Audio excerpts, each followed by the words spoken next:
Welcome to Community. I'm your host, Cody Thompson, and I'm really excited to be here today with one of my guests, Nicole, who I'm going to introduce in a second.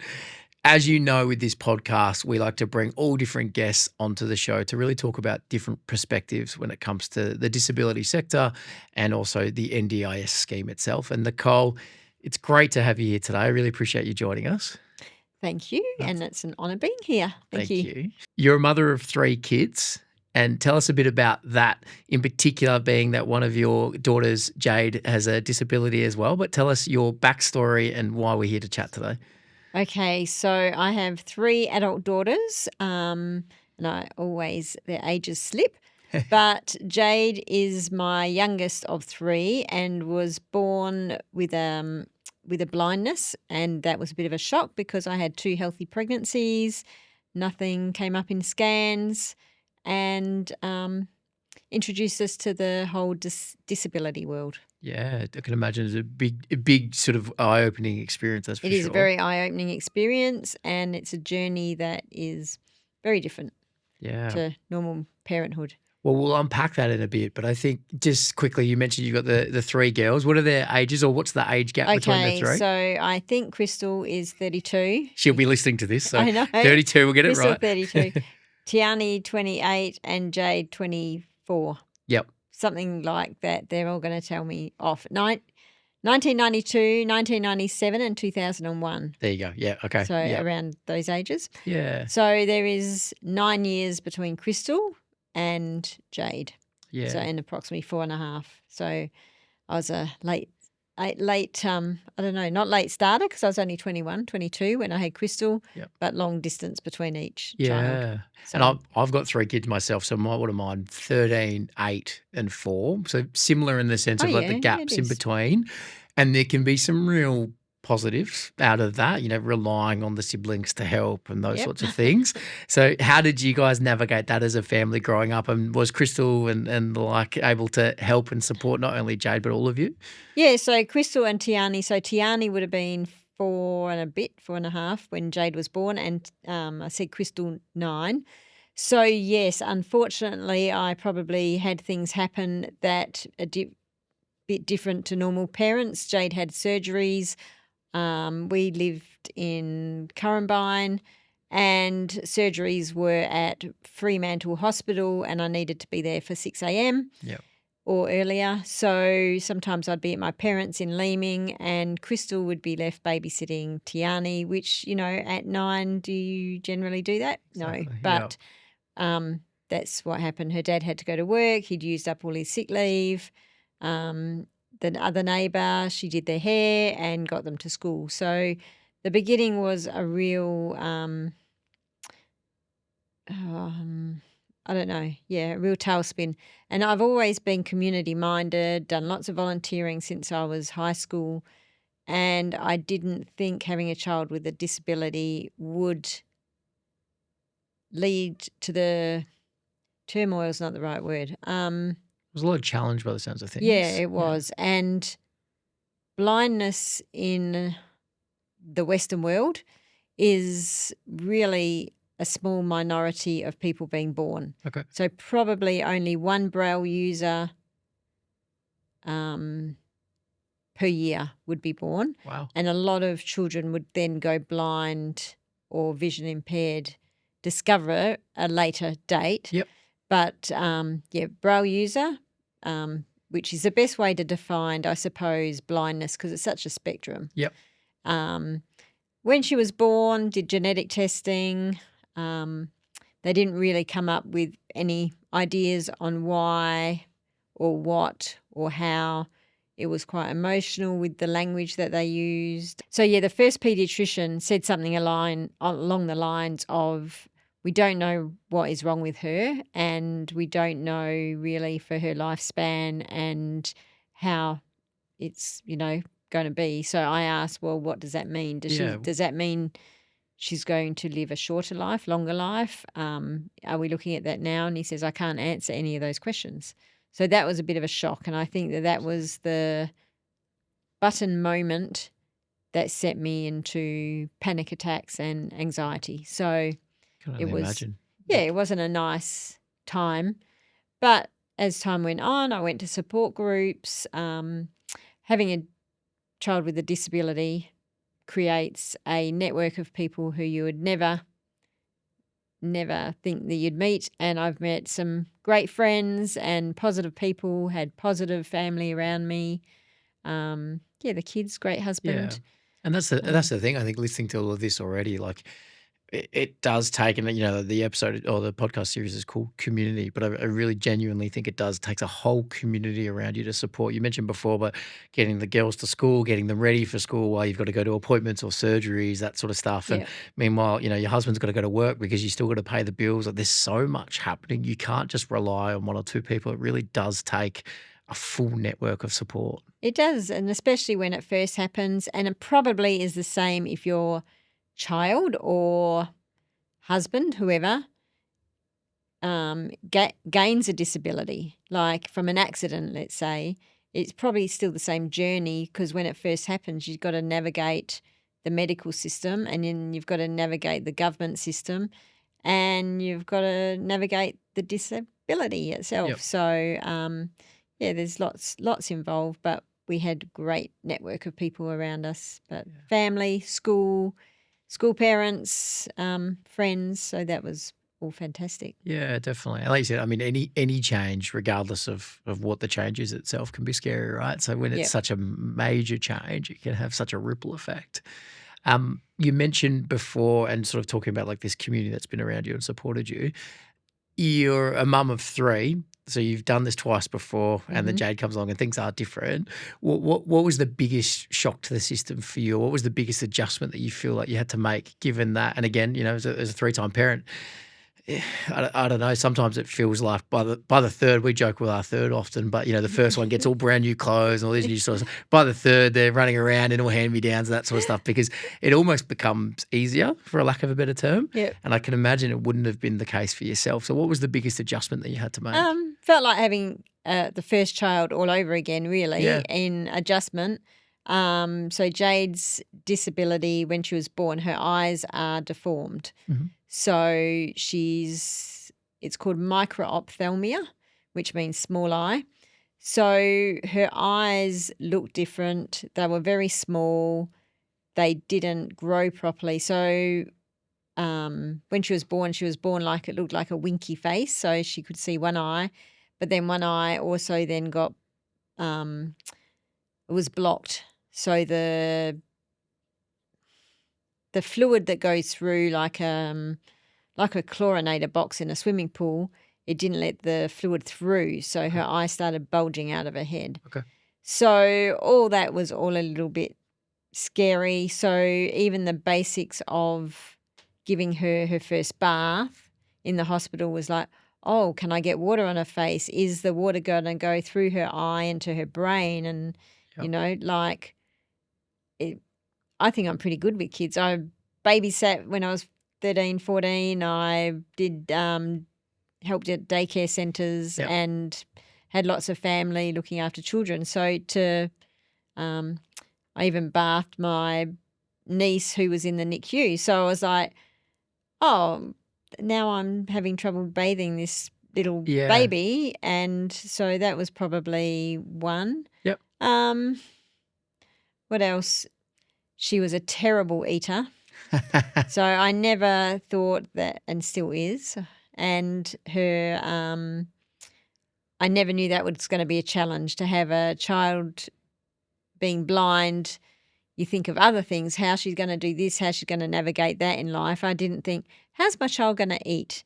And that's not for all blind people. It just happens that whatever affects Jade must affect her taste buds and her eating. She didn't chew very well. We had to have a eating specialist who was a speech therapist come to our house and see if she was eating, how she was eating, the mechanics of eating. I'm like, I didn't think that was going to be a challenge. Yep. But there's none of this, I guess, to be prepared for, right? Like you said, you're living it out in real life as it happens. Each challenge is put in front of you. Yeah, exactly. There's no preparation for it. You just, okay, this is now something we need to work through. This is something we need to deal with.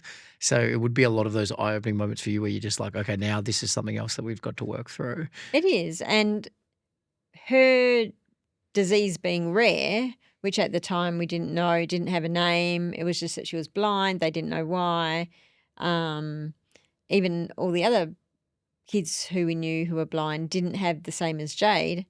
So I went to a peer support group. It's probably going off tangent, but went to a peer support group, and there were other people who had, there might have been 3 in the room whose children all had Down syndrome, for example.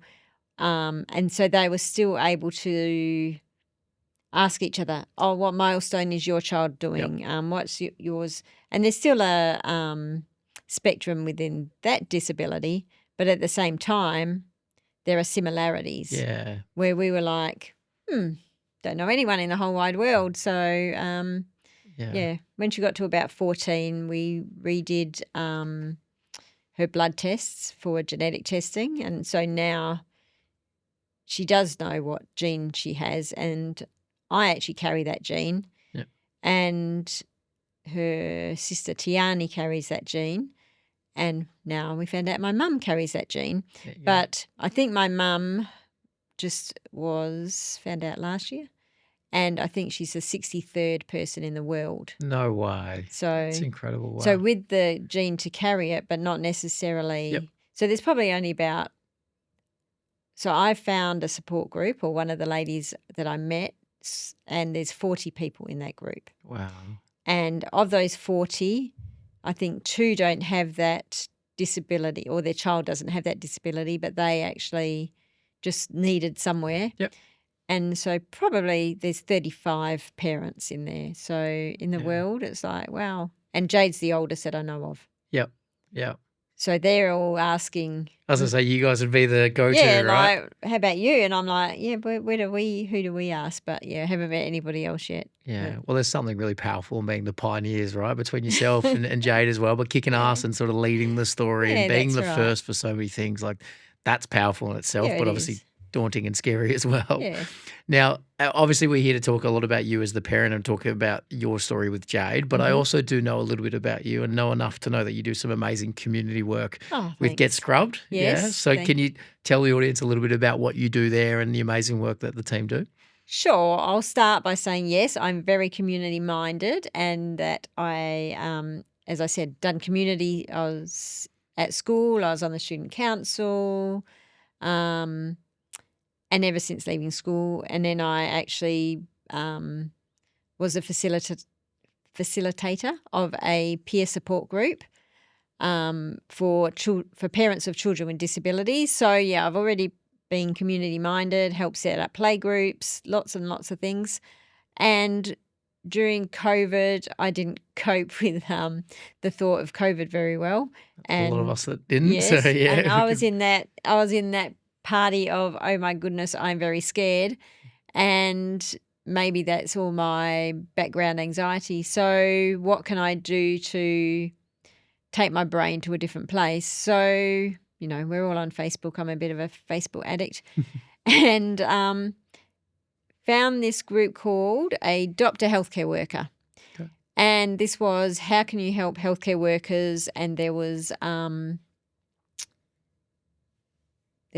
you could go into nurses and doctors' houses and help them cook or clean.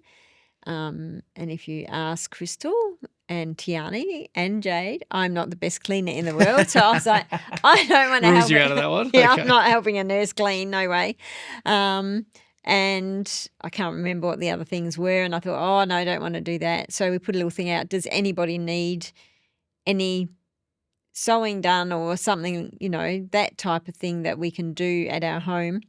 And another girl who was a nurse said, that's a great idea. We couldn't discuss it on there because it was considered PPE, which puts you all in a medical field, and there's a whole lot of underlying safety and health factors. And so we started a new group. And so a nurse called Lisa started the group, and I joined in the first 10 minutes. And then I think there was 5 of us who joined all then. And then within the first 2.5 weeks, we had about 3,000 people on the group. Wow. We couldn't even scrounge together a it's called a fat quarter, which is, I don't know, 1/2 metre by 1/2 metre of fabric to make a scrub hat. Yep. So we're making scrub hats to go underneath nurses' PPE, Yep. and they were losing hair. And looking back now, you think, oh, that's such a, minor thing. Oh, my God, it's just a cotton scrub hat. But they were having blisters on their faces and rashes on their faces. They were losing hair from the elastic that went around the back of their hair. So, yes, we said, yeah, we can make some scrub hats. We were going to make masks, but that was a real no-no. Yep.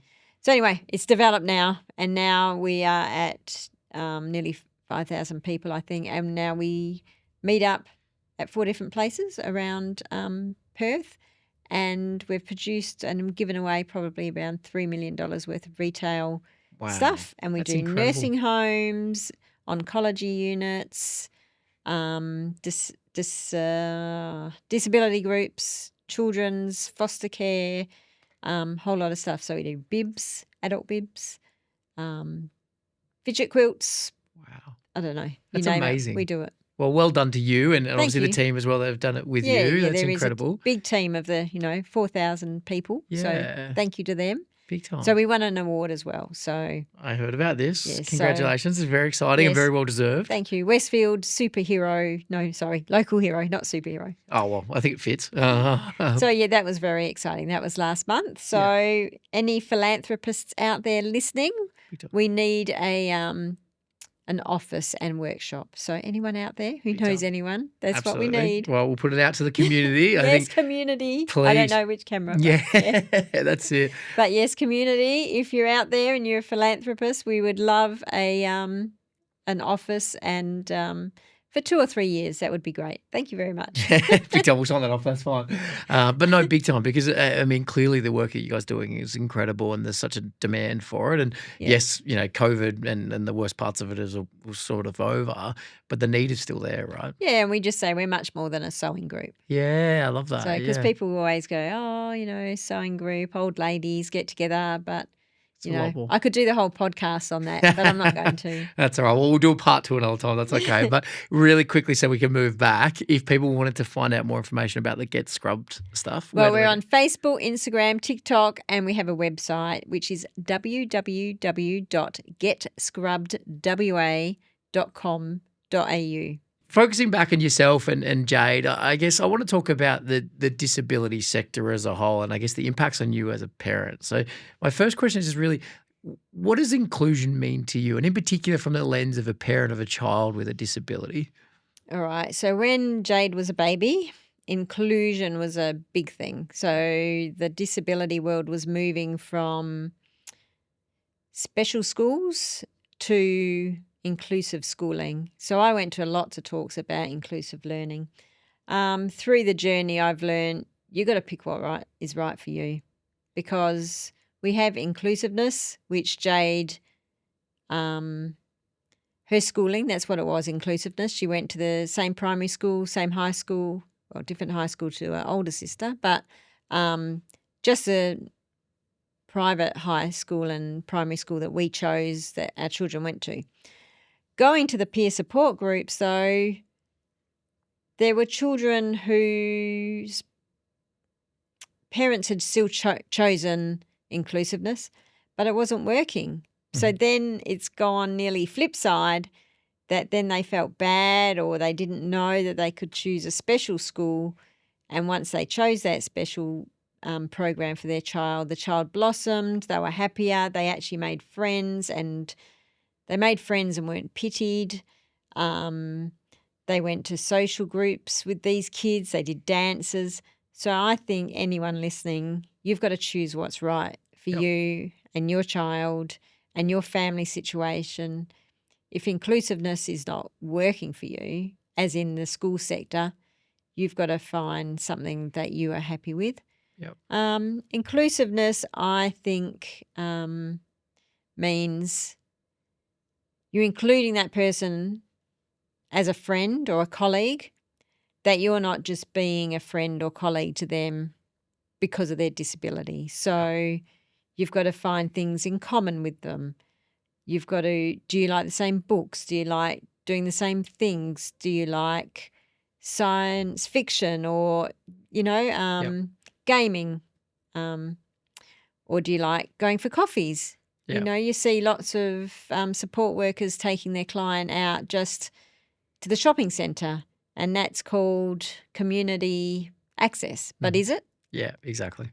So, my family can tell you that I've told not too many, some support workers that what they are doing, they need to step up. They can't just sit there on their phone reading their book because that's not inclusiveness. Inclusiveness is helping that person be involved in the community. So if that person's nonverbal, you could read to them instead of reading your book to yourself and things like that. Yeah, definitely. And I think it is exactly that. Like, it's seeing the person, not the disability, and connecting with them on that deeper level. And unfortunately, like you, have seen many examples like that where, don't get me wrong, there's some fantastic support workers out there. I know some great ones that make an incredible impact to people's lives.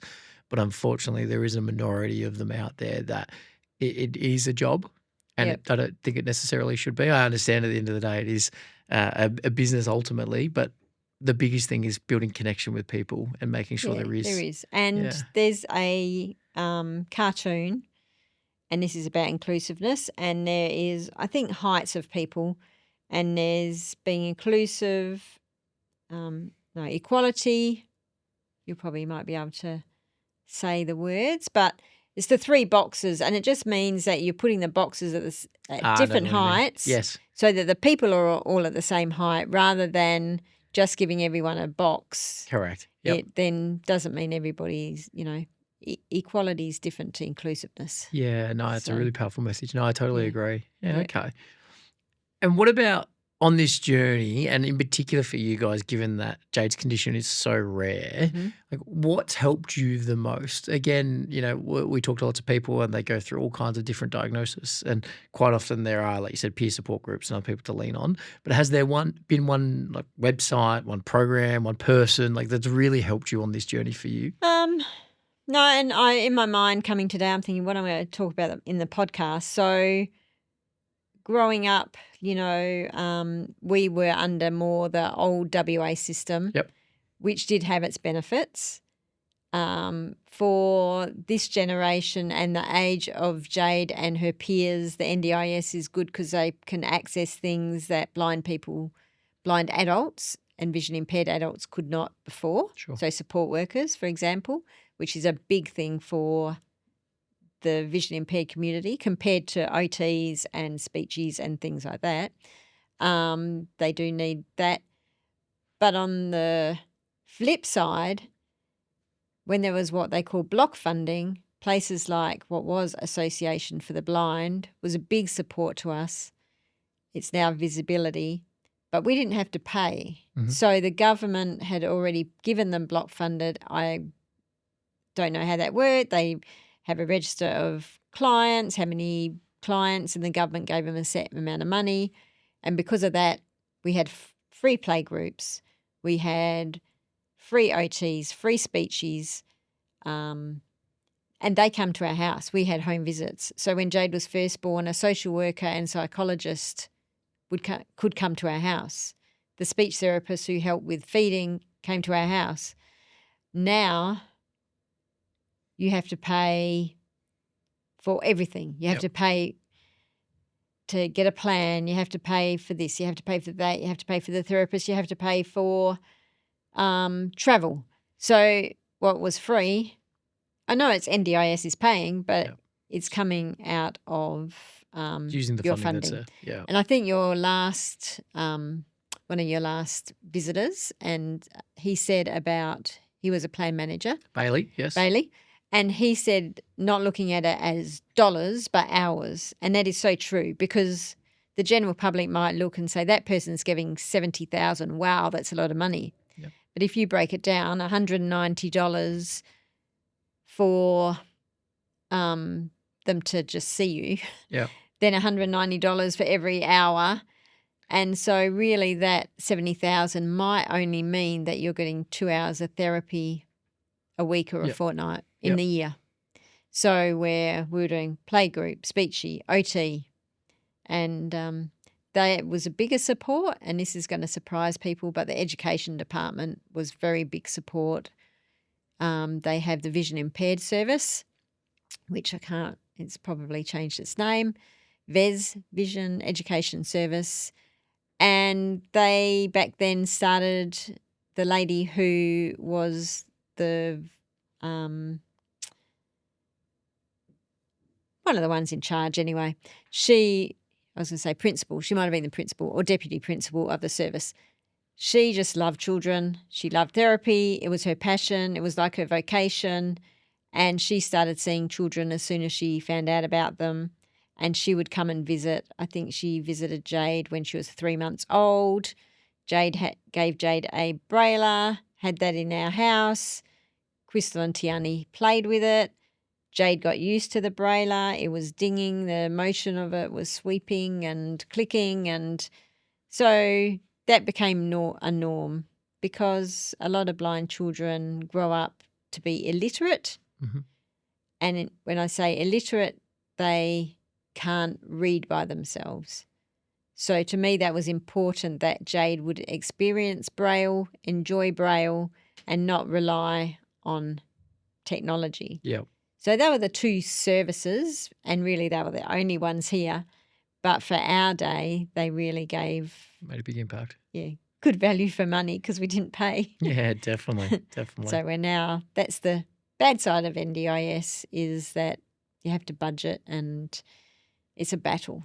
And that's the thing. I mean, you mentioned it before, even with, Jade and her supports and services, but there's no sort of cookie cutter approach. Every child is unique. Every person is unique. Mm-hmm. And I think that's where the scheme in some ways is really, cutting edge and at the forefront of not just in Australia, but, internationally for what it does. But it's not a perfect system either. And there are definitely some drawbacks and some challenges that people are starting to see at a widespread scale. And even now, there's obviously more changes that are going to be coming out over the next sort of 6 to 12 months. And again, some fantastic change in that, but also some real challenges for families. So, yeah, it's an interesting time. It is. And the hardest thing, I'd say, being a parent of a child with a disability, is everything is a fight. So people think maybe parents and people with disabilities seem to be entitled or rude or snappy, but it's because you have to fight for everything. Every little thing becomes a challenge, Jade now has a seeing eye dog, so through the NDIS, can be a challenge. Getting funding that used to be an easy thing, it's now a hard thing. Going to a Perth well-known arena through the accessible line, getting questioned, you can't bring a pet in here. That's a fight, Yeah. Fight for just small things, just fighting, and it just wears you down, makes you tired, makes you cranky, and you think, I shouldn't have to fight for this. I should. Definitely not. And within the system, there should be more people who, because they're working in that field, should be more understanding as well. Yeah. So, and when they don't get it, you just sort of feel like putting your head and smacking it hard. Yeah, definitely. Well, I think as a whole awareness, and we have moved forward as a society, but it's nowhere near to the point where it's, for lack of a term, but I say fixed, but in the sense that it shouldn't be a fight, to your point. It should just be the norm for everybody, regardless, Yeah, it should disability, be. no disability. It does not matter. It shouldn't be a fight. It shouldn't be a struggle to go to a show or to go to the cafe or whatever No, it is. it shouldn't So, be. yeah. So, and, I mean, the NDIS and the government side of things, that's a whole nother Yeah. ball game, We won't uncork that genie today. That's it. That's it. I mean, I could go on for another hour. Yeah. No. But, yeah, the system, as you say, has its pros and cons, and I could talk about that. So, but, yeah, that'll go on forever. All right, so now we're going to move on to the segment called the Sharp 7. So Mhm. these questions are designed to be a little bit more shorter with your responses. We'll go through them together, but Okay. like I said, nothing to Right. worry about. The first one is, what's the best parenting advice that you've ever received? Oh my God, that's a quick question. Ooh. Ooh, best parenting advice. Don't sweat the small stuff. Yeah, that's a good one. Yeah, so true. We can really get bogged down sometimes. So, Yeah. yeah, okay. I like that. What about what's been your biggest learning as a parent? And again, this doesn't have to be related to disability, just more No, broadly as you as a person. What's your biggest learning? my biggest learning, my firstborn child. Yeah. What's one thing parenthood has taught you about yourself? Um, that my patience has grown Yeah, over time. That's good. over time. Yeah. So some people might have got worse, but I think I'm in the way, which is not a good thing to say, but I'm happy to be on record of saying it is a challenge. So it's a good thing that it's going the other way. yeah, You my have to teach me some patience at things. 22 was pretty quick. Yeah. And I'm quite a patient person, and I am good with children. I have to, you have to look at your positives of yourself, and I am good with kids. Big time. But yes, going from going pubbing and clubbing to having a child every day Changes things. makes you a bit snappy. Big time. What's a small win, and it doesn't have to be recent, but what's a small win that means a lot to you? Winning the Westfield Local Heroes. Yeah, good plug. But absolutely, recognition. You don't do it for the recognition, but No, it is I've really never done it. nice to be recognised It sometimes. is. Yeah, sometimes it is nice to be recognised. Yeah, Yeah. definitely. All right, what's one activity or hobby that recharges you? You've got a lot going on in life. Is there something you do to sort of step away and just sort of rebalance yourself? Could say photography because but now that's not as relaxing, and I do love my get scrub stuff because it's not family orientated, Yep. but lots of things. Love camping, love holidays, love get scrubbed, Yeah, love photography. Yeah. I'm jack of all trades. I can see that you're very busy. Jack of all trades. You mentioned holidays, so hopefully you do have a bit of a break. Master of none. Yeah, we went to Greece and Croatia this year, so that was nice. That helps, Yep. definitely. And my last question, we like to focus on this as the last one, but how do you define community in your own life? Community to me is the saying of it takes a village, and I've always thought that. My grandmother was community village minded, my mum and dad hugely, my sister, my brother, my nephews, my nieces, we're all got that genetic factor. So yeah, it takes a village, and we really all need to look after each other. Western society, I feel, loses that. Probably the Asian countries come to mind with meditation, and even Europe, living extended families. Yep. Really give that sense of community. We're very singular and very self-absorbed. Yeah. So community is not that. Community is the extension of that. So, and there are some very generous people out there in the community. But yeah, I love community. Awesome. Perfect. And to close us off today, I just really appreciate you being so open and honest with everything we talked through. You've given a really great perspective from a parent going through everything that you've gone through from the start of the journey all the way through to now. For our audience, is there either a message or a piece of advice that you want to share and leave us with today? Probably want to say that this probably sounds not very inspiring. I don't think it gets easier, but it gets different. Yeah. And your new normal can be great, but it is still challenging and it's just different.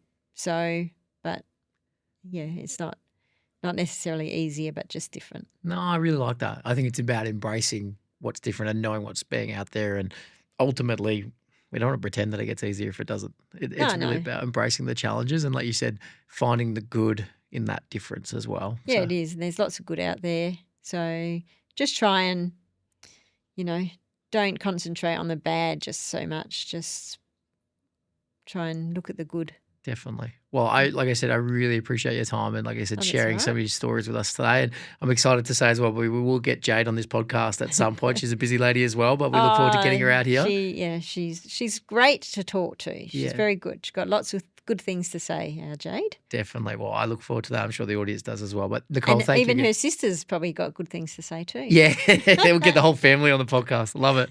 Perfect. Well, thank you again, Nicole. I really appreciate your time. You're welcome. Thanks for having me. Thank you.